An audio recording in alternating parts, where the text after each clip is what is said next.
ভাই কয় টাকার জালমুড়ি দিলেন? হ্যাঁ 10 টাকার 10 টাকার 20 টাকার না? আচ্ছা এখন যদি কয় টাকার কি কইলেন? 50 এবার 1 কেজি মুড়ি 1 কেজি মুড়ি মনে করেন আমরা দিই বানাই দিবেন তাহলে আপনি কয়টা দিতে হইব?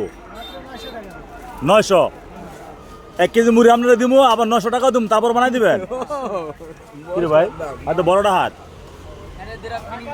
হ্যাঁ মুড়ি আমি কিনা দিব 1 কেজি, হ্যাঁ খালি বানাই দিব 900 টাকা লাগবো। আপনাদের কাছে কম নেব কেন? নিলে তো বেশি নেব। বেশি নেবেন? কি কি মশলাটা বানাইবেন এটা আগে কোন? আমার কাছে যে মশলা আছে এই মশলা। ওই নাম কইবেন নাম না কি কি মশলা? আর লবণ নাম কোন? কি কি মশলা দাম আপনাদের নেবেন 900 টাকা সমস্যা নাই, কি কি মশলাটা বানাইবেন?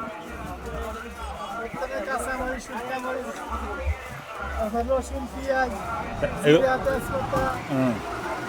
তারপরে গরম মশলা দিয়ে সব কিছু দিয়ে